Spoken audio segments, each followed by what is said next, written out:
And we are back, and we just finished watching 2017's Madame. This is rated TV 14 with a runtime of 1 hour and 31 minutes. We caught this on Prime Video, but you can also catch it on Fandor, Fawesome, Roku Channel, Tubi, and to buy rent on Prime Video. This is by director Amanda Sthers, with writing credit to Amanda Sthers and Matthew Robbins. This is the story of Maria, fantastically played by Rossy de Palma, the, I guess, housekeeper, child caretaker of this very wealthy family, and how this sort of innocent little lie snowballs and changes the trajectory of her story. I'm going to go around the table and get impressions. I'm going to start with myself. I think originally we just finished this like a few moments ago, but we took a little break, and I've been thinking about it, and I actually now don't mind the ending. I think when we were watching it, I was very indignant and was like, oh, I hate that ending. But the more I think about it, I think that I changed my thought. I will try not to give the ending away for anyone that hasn't watched it, but it definitely leaves a lot for thought. And I think that this film does a really good job in a very satirical way of poking fun at the classes and how rich people, not all rich people, but certain rich people look down on the help. They don't consider them human, I guess. I think there's a really great scene with Maria and one of the other maids where the maid is like, we're like slaves to them. And I think that truer words were never spoken in this instance. I think that there are good people within this realm of storytelling, like somebody like Steven, who I think is genuine. Although he also exploits the situation for financial gain. So how innocent is he? And he's the one that started this whole thing. I don't think he intended it to reach this level. Yes. But his addition to the lie definitely snowballed the effect. Yeah. I think it's also interesting as women in society, especially my generation, you're taught that the prince will come and save you. And sometimes you just have to save yourself, which I think is an even better thing to tell your daughters. Speaking of which, I'm going to go to my daughters now. Gee, I'd like to start with you. What did you think of the film? It was okay. Did it make you laugh? Made you cringe? Cringy, yeah. There were a couple of cringy moments. Did you feel bad for Maria? Yeah. Did you like Maria? Yeah, I liked her. Do you think that in this situation, do you think there's a happily ever after? There might be. Fair enough. Why did you think Anne was so invested in Maria's situation?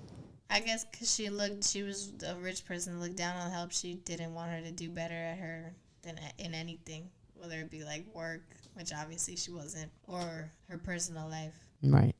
Do you think that Anne was in a happy marriage? No. I agree. I don't think that she was in a happy marriage. What did you think of the scenario of the movie? The fact that there was a extra seat at the table that needed filling, and Anne decided, well, you're a prop, basically. Fill the seat. I thought that it was kind of stupid. Yeah. You thought it was stupid? You didn't think it was an interesting basis for a story to develop? I guess you could say interesting, but it was kind of ridiculous. I think G's coming more from the show of hierarchy. Like, she doesn't understand that. I mean, you thought this was an interesting story, right? Yeah. It tells an interesting story. You could be honest. If Yeah. you were bored, let us know you were bored. I mean, we really want your opinion as a 16-year-old girl. I don't know. I couldn't really find anything to identify with this movie. It was just kind of there. All right. Did you feel any sympathy for Maria or Anne or anybody? I didn't feel bad for Anne at all. I felt a little bad for Maria because she thought that David was a good guy. Yeah, she thought that this guy knew something about her. So it wasn't her fault. Like, she was under the impression, because he tells her, I know who you really are. Right. And she even tells her other maid friend, like, no, he knows who I am. So I felt bad for her. Olive G, what about you? I heard you laughing a couple of times and cringing. What did you think of the film? It was pretty good. Yeah, you liked it? Did you have a favorite character? Maria would sort of be my favorite character. She was lovely, right? Yeah. She was nice and sweet and very innocent and almost childlike, right? Yeah. I think even David says that to her. Yeah. That was weird. Although he was being freaky about it. Yes, maybe. And he was a horny teenager. I think that was the comparison. Yeah.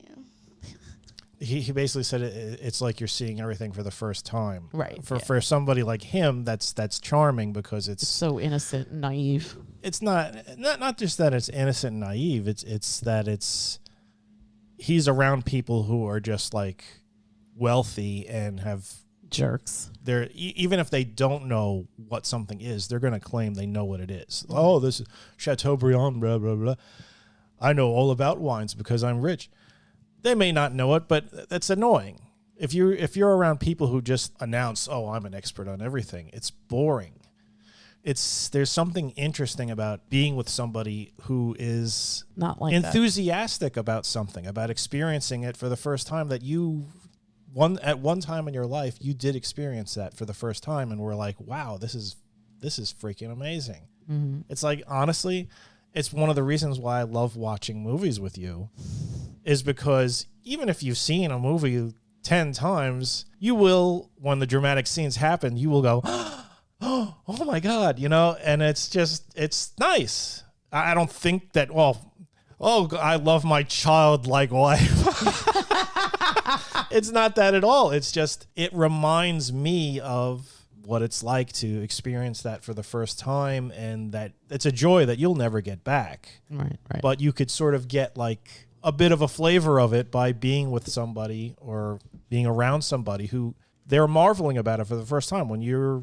One of the charms of having children is you get to experience a lot of things again for the first time because they are experiencing it for the first time. Right. And it's not, oh, you stupid little kids. You it's just, it reminds you, it touches something inside of you that you haven't been able to make contact with in years. Possibly right. Decades. Yeah. It's like, you farted. Isn't that funny? Yeah, farting becomes funnier. Yeah. And I think that's what he was referring to. And I think he was genuinely charmed by her. Right. Because she was without pretense. She was genuine. She was like no one at that dinner party. She was genuine in everything that she did and said.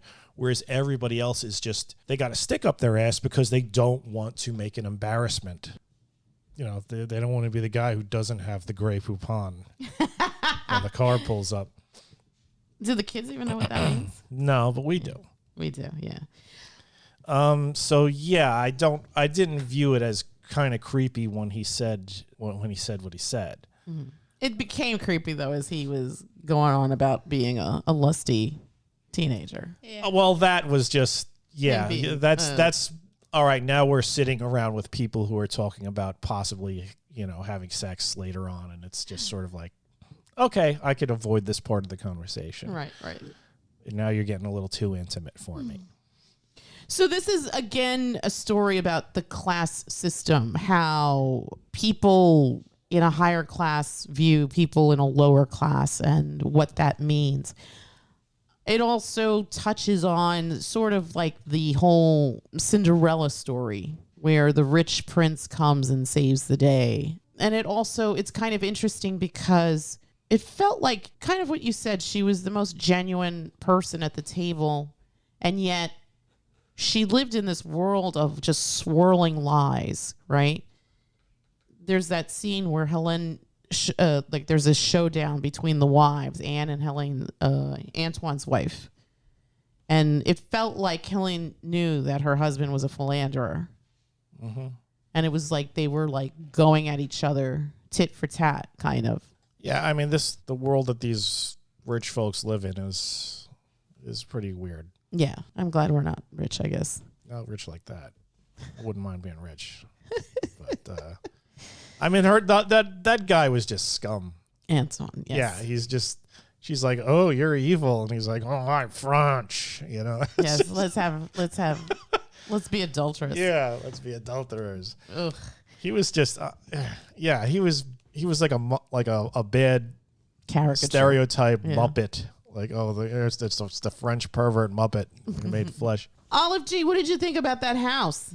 Yo. Yo, that house was lit. Yo. Don't ever say that ever No? again.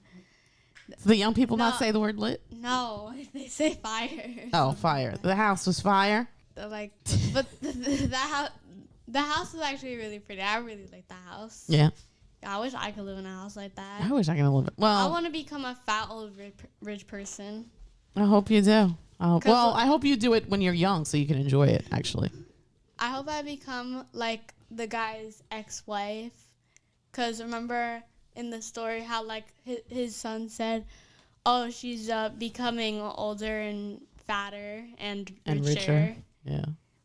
Yeah, she apparently was good with her money, Yeah. unlike Harvey Keitel. Unlike Harvey Keitel. Which, gratefully, you don't get to see naked. I think you and I both panicked at one Yeah. point. It was, No, because it was rated 16 plus, so they weren't going to show any wieners. well, Harvey Keitel's not shy about showing his Showing wiener his in wiener, movies. no. He should be shy about showing He his should, feelings. especially at this age. What did you think of Steven, the son? He was there for like 5 minutes. Did you like him as a character? Not really. No? Why? I didn't really dislike him. He was just kind of there. He was like, I feel like I've seen him in so many movies. Not the actor, but just the person he played. Like, son of a rich man who's like a drunkard. Mm-hmm. And then there was the French teacher. I think her name was Fanny. Man, I don't even know what that scene at the dinner party was where he like stands up and he's like, oh, we're engaged. I think he was just being- drunk. Yeah, I think he was just Yeah. being. Just being yeah, drunk and obnoxious. yeah. I don't know. I didn't think that scene was funny or anything. Especially if you're Fanny. Mhm. Although, I don't know if Fanny's any better than the rest of these people. Yeah, no. No. They're all they're all reprehensible, aside from Maria. Yeah. Maria was the only genuine person. Well, the other maids were kind of cool too. Although they I'm talking Pissed about on the people at the At the sitting party. at that table, and Yeah. maybe the little boy yes, and the little boys. maestro or the Yeah. master or whatever I he mean, was. he didn't say anything. Yeah. Yeah. Was he blind? No. No, he just never spoke. Yeah. Because like the way He was had wearing, dark like, the glasses on too. Yeah. I Yeah. made me think that he was like blind or something. Yeah. No, because he was like playing like the cello. Yeah. All right. I'm going to go around the table and get numbers. I'm going to start with you. Oh, we didn't ask you as the only male. Oh, I thought it was an interesting premise. The thing that carries it is Maria. the performances. Everybody did a great job. I mean, Toni Collette's always good. Harvey Keitel is always good. I've never seen, or I may have seen her. She's been in I've almost seen over her movies, face yeah. before. She played her part very well, Maria, and it is her film. When we're dealing with the other characters, I'm not as interested. I just want to see her story. I don't care about Toni Collette's Anne or Bob potential or- affair and Bob's potential affair and whatever. Those moments, yeah, you could probably cut those down or just imply that they were happening. They didn't really matter much to me. The movie is Maria's movie. What did you think of? I'm sorry, I didn't want to cut you off, but what did you think of the relationship between Anne and Maria? To me, that was basically just all about possession and jealousy. Anne wanted Maria to do her job and do what Anne wanted her to do, which was including being a prop at a dinner party. She was supposed to sit there, not eat much, not drink much, not talk much. And Maria is just Maria. She's just Maria. She did what she did. She told a funny joke. She told a funny joke, a very funny joke. I like that joke. I did too. She charmed the English or David. Irish businessman, David. Yeah, don't mix that up. Yeah, and she never, nothing she ever did had any sort of malicious intent or a desire to get over or anything like that. It was just, I'm going to be who I am and follow my heart. And she was lovely. You're never going to win a beauty contest, I'm sorry, but you are beautiful in your own way. because, especially in this character, you're playing this lovely woman who just all she really cares about is her daughter. Mm-hmm. And she just wants to be happy. And she just wants to be happy, and she's thrust into this position that she did not want to be in. Right. She fought against it. Yeah. But she's there. I it. thought she did a great job. The son, he was basically just the, shit stirrer. He arranged everything to kind of mess things up, and then he jumped on the opportunity to capitalize on it. Anne. Yeah. Oh, back to Anne. Yeah. Maria was her possession, and once this love affair began between Maria and David, she's just jealous as hell because she's not getting affection from anywhere. Mm-hmm. And I mean, I got kind of rightfully so. She's a bitch. She's a bitch. She's a terrible person. And she's like self-righteous about it. She's like, I know all about the working class. I'm a Democrat. She's like the worst kind of Democrat. Yeah, the one who's just like, it's like you're wearing that label because it's, the fashionable one to wear. Yeah, yeah. She sort of reminded me of the parents in Get Out. Bradley Whitford's like, I voted for Obama twice. Yeah. Just just performance terrible. art. Yeah, it's not even exactly. like you're a human being. You don't care about anybody. Yeah. It's just, hey, I'm wearing the T-shirt. I got the pin. Yeah. Do you think that Anne was jealous of Maria for possibly getting a happily ever after, or was she jealous because all of a sudden she was sort of the focus of the male gaze? No. The only male gaze that she was the focus of was David, and David wasn't really like if suddenly her husband makes a comment about Maria that she kind of gets her riled up. I don't think she was worried about Harvey Keitel. No, okay. No. The only affection she was interested in was Harvey Keitel to a degree because she was married to him, and the French pervert guy Antoine. I don't think it was jealous in that respect. It was just jealous in that she's achieving the happiness that I want. Mm. And she can't do that, so I'm going to put a pin in I'm going to basically crap all over it and try and mess it up now. Mm.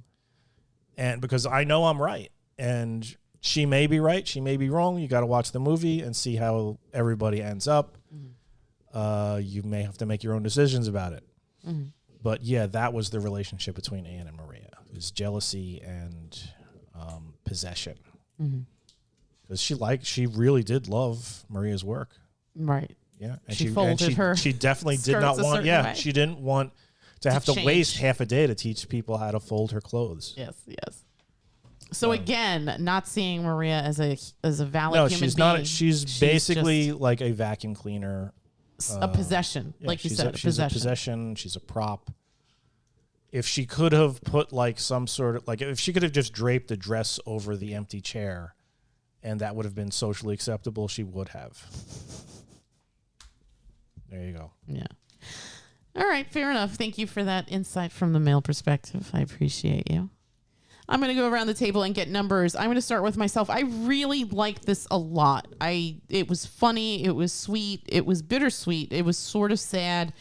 And the ending, while I originally watched it and hated it, in hindsight, I can say, although it's not been that long, I actually love the ending now. Because I think it means something. I don't want to get too much into it because I think that this is definitely a movie that people should go into blindly. I think it does a really good job of painting these awful characters with no souls. And really the only good person here is Maria and maybe the other maids. Mm-hmm. On a scale of 1 to 10, I'm going to get this an 8.5, I think. I think the screenplay is sharp. It's written very well. I think the characters are done really, really well. Again, if you don't have a good story, you don't have a good film. And I think that these actors were able to really get their teeth into it because the script was so well handled. And again, the MVP here is Rossy de Palma as Maria. She is just luminescent and beautiful. And to your point, not maybe a universal beautiful, but just lovely and sweet and genuine. And I think that ups her wow factor, so that when you see her at the end, she just glows and looks empowered. And I think that is such a great way to end this particular chapter in her life. Mm-hmm. What say you? I'd give this a 7. 7. G, 1 to 10, what would you give this film? Maybe a 6. A 6. Olive G. 7. 7. 7. Yeah, 7. 7. Okay. 6, 7, 7, 8.5. I think if you have the time, this is not a long film. It's an hour and 37 minutes. It is rated TV 14 for some, I guess, innuendo. I don't know. I mean, I feel like you're under 14. There was nothing objectionable here. There was cringy stuff. Maybe some profanity. 16 plus. Here on IMDb, it says TV 14. Yeah, well, it's wrong because Prime said it was 16 plus. All right. Well, you're younger than that, and yet this didn't impact you in a way that upset you, or you're now going to need therapy, will you? No. Okay. Yeah, I think if you can find it, definitely check it out. It is, I guess, a comedy about. It has funny moments. It has funny moments. The situation is funny. It's tagged as comedy, drama, romance on IMDb. I think that nails it. Yeah, because the premise, like I said, the premise was a funny premise. We're putting the fish out of water in there, and we've seen that a million times. But this excels because of the performances and how it all just comes together. Yeah, very nice. And with that, we'll wrap it up. Again, check out Madam from 2017. We caught it on Prime Video. And we will bid you all a Good night. Good night. good night.